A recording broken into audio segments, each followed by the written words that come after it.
Hello friends, welcome to my YouTube channel learn with Ragini. मेरे channel पे अभी tense चल रहा है, मतलब कि मैं अभी आपको सारे टेंस पढ़ा रही हूँ, जिसमें अब हम हैं फ्यूचर परफेक्ट कॉन्टिन्यूअस टेंस पे। मैंने फ्यूचर परफेक्ट तक सब क्लियर कर दिया था।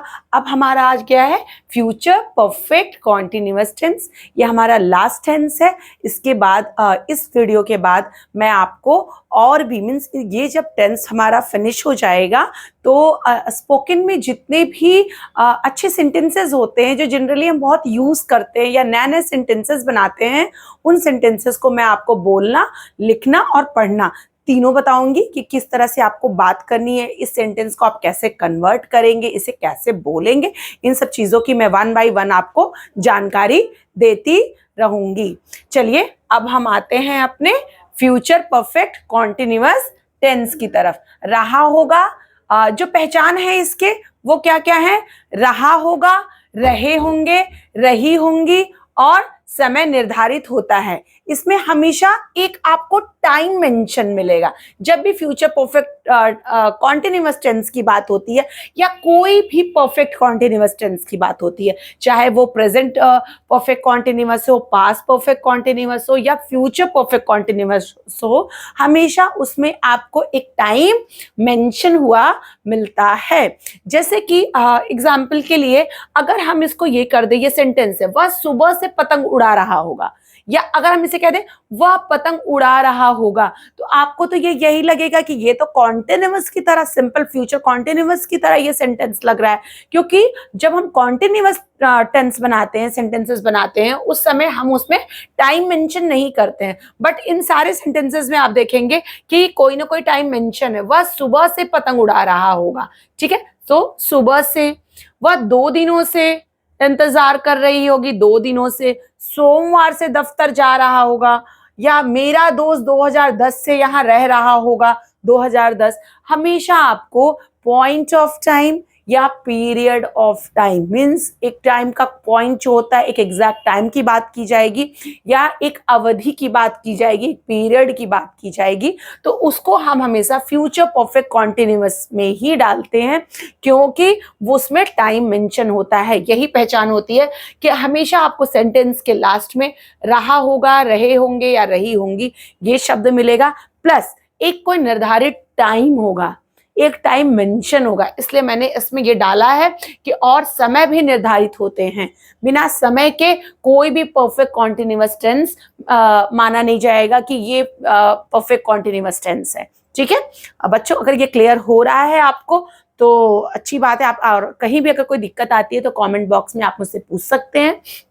चलिए अब हम इसे ट्रांसलेट करते हैं कि हम इन तरह के सेंटेंसेस को किस तरह से बनाएंगे, ठीक है। वह सुबह से पतंग उड़ा रहा होगा। हमेशा हम माइंड में एक सेटअप बना लेते हैं कि भविष्य में मीन्स फ्यूचर में इतनी देर के लिए या इस टाइम के तक ये काम होता रहेगा, ठीक है। एक समय तक, एक पॉइंट ऑफ टाइम या पीरियड ऑफ टाइम तक निर्धारित कर लेते हैं कि ये काम हो रहा होगा। चलिए, वह सुबह से पतंग उड़ा रहा होगा। वर्क इंग्लिश ही सब्जेक्ट है हमारा, ही, और जो हमारा इसमें हेल्पिंग वर्ब लगता है वो हमेशा विल हैव बीन या शैल हैव बीन लगाते हैं। But nowadays we all are not using the use of shall. I और वी के साथ पहले एक रूल हुआ करता था, आई और वी के सब्जेक्ट के साथ हमेशा we have to use the shall have या शैल ओनली, आप समझिए। लेकिन अब ऐसा नहीं है, आप आई और वी के साथ भी विल लगा सकते हैं और इनकरेक्ट नहीं होते हैं वो सेंटेंसेस। बट अगर आप चाहते हैं कि शैल का भी यूज में बताऊं तो आई और वी कहीं भी सब्जेक्ट में आते हैं तो आप शैल लगा के बना सकते हैं। अगर आप शैल नहीं भी लगाते, सिर्फ विल लगाते हैं, तब भी आपका सेंटेंस पूरी तरह से करेक्ट है। चलिए, he will have been, okay, क्योंकि ये विल हैव बीन जो है हमारा, ये क्या है, हमारा हेल्पिंग वर्ब है। थोड़ा इसमें लंबा हेल्पिंग वर्ब यूज होता है, विल हैव बीन, लेकिन सब्जेक्ट के हिसाब से आप हैज बीन इसको नहीं करेंगे। विल के साथ हमेशा आपको हैव बीन ही लगाना है। He will have been flying, okay, flying the kite,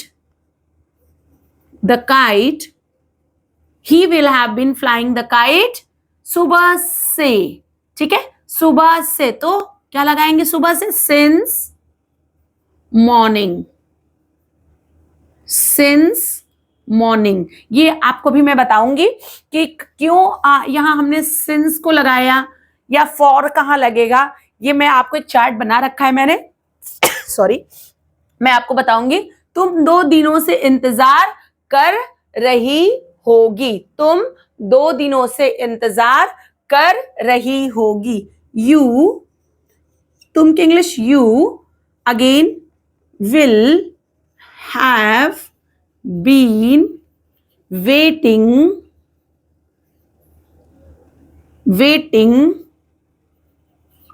okay, 2 दिनों से, ठीक है, फॉर 2 days। अब आपको लग रहा होगा यहां मैम ने फॉर लगाया, यहां सिंस लगाया, क्यों? क्योंकि जो सुबह से है वो हमारा पॉइंट ऑफ टाइम है, सुबह से, और ये जो 2 दिन है ये पीरियड ऑफ टाइम है, 2 दिन का एक पीरियड है, ठीक है, एक समय है 2 दिनों का, तो वो पीरियड ऑफ टाइम हो गया। तो हमेशा हम पीरियड ऑफ टाइम में फॉर लगाते हैं। देखिए, फॉर का यूज पीरियड ऑफ टाइम के लिए यूज करते हैं और सिंस का पॉइंट ऑफ टाइम के लिए। तो ये मॉर्निंग जो था वो टाइम का पॉइंट था, ठीक है, कि सुबह से ही, ना कि दोपहर से, ना कि रात से, सुबह से, तो इसलिए हमने सिंस लगाया। और जब 2 दिनों का समय है, ये एक अवधि है, एक पीरियड है, then we will all using for always, ठीक है। मैं सोमवार से दफ्तर जा रहा हूंगा, ठीक है, या जा रहा हूंगा या जा रही होगी, आप ऐसे लिख सकते हैं। मैं सोमवार से दफ्तर जा रहा हूंगा, आई, अब आप यहां शैल भी लगा सकते हैं, विल भी लगा सकते हैं, आई शैल या विल, ठीक है, आई शैल या विल हैव बीन हमेशा ही लगाना है, चाहे शैल लगाइए चाहे विल लगाइए। आई और वी के साथ हम हमेशा शैल यूज करते हैं, बाकी सब्जेक्ट के साथ हम विल लगाते हैं। आई शैल या विल हैव बीन गोइंग, और हमेशा जो हमारा मेन वर्ब है उसका आईएनजी फॉर्म ऑफ वर्ब ही यूज होता है फ्यूचर परफेक्ट कॉन्टिन्यूअस टेंस में, ना फर्स्ट ना सेकंड ना थर्ड, आईएनजी फर्स्ट में ही आईएनजी ऐड कर देना है। I shall will have been going to office, कब से? सोमवार से, ठीक है।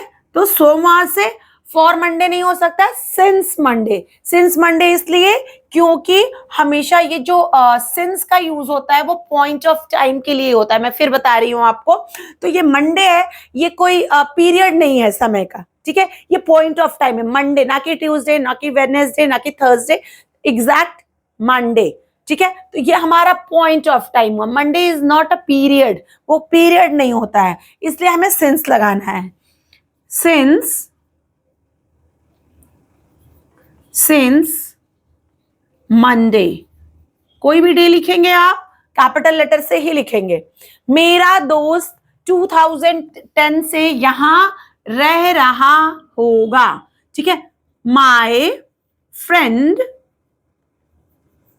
ठीक है, माय फ्रेंड विल, अब विल लगेगा ही, हैव बीन लगेगा ही, will have been living, I N G form of verb, living here, अब फॉर या सिंस 2010 है, ठीक है, 2010 ये हमारा क्या है, ये कोई पीरियड नहीं है, ये भी क्या है, पॉइंट ऑफ टाइम है। जैसे कि हमने लिखा है ना यहाँ पे 1999, ठीक है, कोई भी आप डेट ले सकते हैं, कोई भी ईयर ले सकते हैं।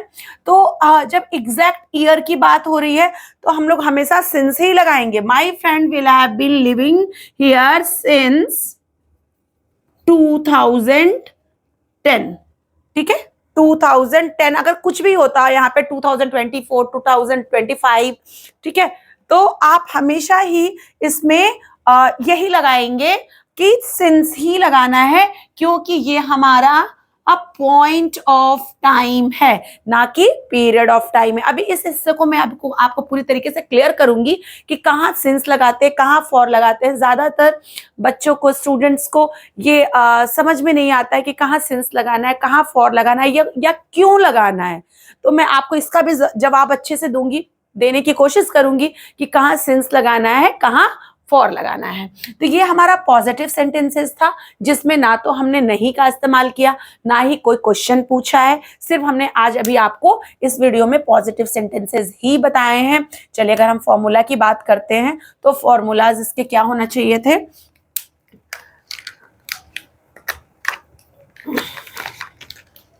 देखिए, सब्जेक्ट प्लस, सबसे पहले हमारा सब्जेक्ट आएगा will have been, okay, plus will have been plus ing form of verb, जो हमारा मेन वर्ब होगा, ठीक है, उसका ing form of verb use करना है, प्लस अब हमने ing कर लिया, प्लस सिंस और फॉर, ठीक है, प्लस सिंस लगाएंगे या फॉर लगाएंगे, दोनों से एक लगाएंगे, देन प्लस ऑब्जेक्ट, तब हमारा ऑब्जेक्ट आएगा। ये हमारा फॉर्मूला हो गया, subject plus will have been plus I N G form of verb and then since और for plus object. Since form लगाने के बाद ही आप ऑब्जेक्ट का यूज करेंगे। ये हमारा फॉर्मूला है। अगर आप नोट्स बना रहे हैं तो फॉर्मूला जरूर मेंशन किया करिए, और उन्हीं फॉर्मूला, पहले आप फॉर्मूला लिख लीजिए, फिर नए नए सेंटेंसेस आप खुद क्रिएट करिए, खुद बनाने की कोशिश करिए, उन फॉर्मूला की हेल्प से उसे ट्रांसलेट करने की कोशिश करिए, ठीक है। अच्छा, चलिए अब हम चलते हैं सिंस और फॉर की तरफ। कहाँ हमें सिंस लगाना है, कहाँ हमें फॉर लगाना है। Since is always used for the point of time and for is used for the period of time। किस पीरियड के लिए यूज करते हैं, किसी अवधि के लिए। जैसे सिंस, अगर एग्जाम्पल ले लेते हैं हम, तो सिंस 2 o'clock, जैसे 2 बजे, जैसे रमेश 2 बजे से खाना बना रहा होगा, Ramesh will have been cooking, ठीक है, since 2 o'clock, since 3 o'clock, since 4 o'clock। Exact अगर टाइम की बात करते हैं, पॉइंट की बात करते हैं, एग्जैक्ट टाइम की बात करते हैं, तो आप हमेशा सिंस लगाएंगे। लेकिन अगर इसी चीज को हम कह दें कि ये 2 बजे से है, आप थोड़ा ध्यान दीजिएगा, अगर ये बोलते हैं रमेश 2 घंटे से खाना बना रहा होगा, 2 बजे से ना बोल के 2 घंटे से बोलते हैं, तो हम फॉर नहीं लगाएंगे, फिर ये सिंस नहीं लगाएंगे, फिर हम फॉर लगाएंगे, क्योंकि जो 2 घंटा है वो पीरियड ऑफ टाइम हो गया अब हमारा, ना कि अब वो पॉइंट ऑफ टाइम रह गया। 2 बजे से is the point of time, but 2 घंटे से is the period of time, ठीक है, 2 घंटे से। अच्छा, देखिए इसमें मैंने डाला भी होगा 2 hours या 3 hours, तो हम फिर इसको बनाएंगे Ramesh will have been cooking the food for 2 hours। लेकिन अगर है 2 बजे से 3 बजे से since 3 o'clock, since 2 o'clock, since 4 o'clock, ठीक है, क्लियर हो रहा है। तो अगर क्लियर हो रहा है तो आप हमें कमेंट बॉक्स में जरूर बताइएगा कि मैम बहुत अच्छे से क्लियर हो रहा था या नहीं हो रहा है। चलिए, सिंस मॉर्निंग, सिंस मॉर्निंग, ये भी हमारा पॉइंट ऑफ टाइम है, ना कि दोपहर से, ना कि रात से, सुबह से, सिंस मॉर्निंग। सिंस संडे, कोई भी डे हो, कोई भी, Sunday, Monday, Tuesday, Wednesday, Thursday, Friday, Saturday, okay, तो आप हमेशा सिंस लगाएंगे और कैपिटल लेटर से ही कोई भी डे लिखेंगे, नेम, तो सिंस संडे, ठीक है। लेकिन अगर यही डे को, ये तो नाम हो गया, नेमिंग वर्ड हो गया, Sunday is the proper noun, but अगर इसको हम लोग कॉमन नाउन में कर देते, कॉमन नाउन मीन्स, मैं आपको नाउन भी पढ़ाऊंगी, इसका मतलब ये है कि इस पर्टिकुलर डे का नाम ना लेकर के सिर्फ डे बोले, सिर्फ डे, तो आप ये फिर फॉर लगाएंगे। जैसे देखिए 10 days, ठीक है, या 1 day, या 2 day, 2 days, 3 days, 1 day, ठीक है, तो तो हमेशा आप फॉर लगाएंगे। अगर कोई नाम नहीं है उसका, कोई नेम नहीं, कोई पर्टिकुलर डे नहीं है, तो उस डे को हम हमेशा पीरियड ऑफ टाइम मान लेते हैं। 10 डेज का समय है, फॉर 10 डेज, फॉर 5 डेज, तो फॉर लगाएंगे। बट अगर उसका कोई नाम है, संडे, मंडे, ट्यूसडे आपने डाला है, तो सिंस लगाएंगे। सेम लाइक 1999 है, सिंस मेरा दोस्त या मैं इस मकान में 1983 से रह रही हूं, ठीक है, 1983 से रह रही हूं, I will have been living in this house since 1999 या 1983, ठीक है। ये क्योंकि ये आपका एक पर्टिकुलर डे हो गया है, ठीक है, एक डेट हो गई है, इसलिए हम हमेशा इसे पॉइंट ऑफ टाइम में ही मानते हैं। लेकिन अगर इसी को, ये भी तो एक ईयर ही है, ईयर का नाम है, नेमिंग वर्ड है, ये प्रॉपर नाउन हो गया है। लेकिन अगर इसी को मैं कह दूं कि मैं 10 साल से इस मकान में रह रही हूं, मैं 40 साल से इस मकान में रह रही हूं, तो आप इस तरह से कहेंगे, I will have been living here since for 40 years, for 40 साल से, ठीक है, for I will have been living here for 40 years. लेकिन अगर आपने कोई डेट दिया है तो सिंस 1999, ओके। चलिए, अगस्त, अगर आप कहते हैं कि कुछ भी कि मैं अगस्त से या सितंबर से इस मकान में रह रही हूं, या मैं सितंबर से उस दफ्तर में काम कर रही हूं, ठीक है, तो आप अगर सितंबर से बात करते हैं तो सिंस लगाएंगे कि I will have been working in this office since August, since September. लेकिन अगर आप ये, क्योंकि नेम हो गया मंथ का, नेमिंग वर्ब, प्रॉपर नाउन, हमेशा आपको सिंस लगाना है। लेकिन अगर आप कहते हैं कि मैं 4 महीने से इस ऑफिस में काम कर रही हूं, ठीक है, उस महीने को, उस मंथ को कोई नेम ना दे करके सिर्फ महीना रखते हैं, कॉमन नाउन में रखते हैं, तो हमेशा आपको फॉर लगा के बनाता होता है। जैसे month, for 2 month, I will have been working in this office for 4 months, आप ऐसे लगाएंगे, फॉर लगा के बनाएंगे। सिंस लास्ट नाइट, ठीक है, मतलब बीती रात से या लास्ट नाइट से मैं यहाँ पे मैं डर रही होंगी, या काम कर रही होंगी, या जग रही होंगी, तो हमेशा आप सिंस लगाएंगे ना कि। और अगर हम पीरियड ऑफ टाइम की बात करते हैं फॉर का, तो for 2 hours, for 10 days, long time, ठीक है, वह बहुत देर से या बहुत देर से वर्षा हो रही होगी, तो it will have been raining for a long time. इस तरह से आप बना लेंगे। शॉर्ट टाइम, बहुत थोड़ी देर से, फॉर अ शॉर्ट टाइम। फिर मंथ है, अगर ईयर है, ठीक है, वह 4 महीने से रह रही होगी, वह 2 साल से रह रही होगी, तो हम हमेशा फॉर लगाना है। अगर ये चीजें आपको क्लियर हो रही हो तो आप मुझे कमेंट बॉक्स में बताइएगा। मैंने आपको अपना बेस्ट देने की कोशिश की है और बहुत अच्छी तरीके से समझाने की कोशिश की है। अगर आपको मेरी वीडियोस अच्छी लगती है, प्लीज़ मेरे चैनल को सब्सक्राइब करिए, लाइक करिए, शेयर करिए, कमेंट करिए। Thank you.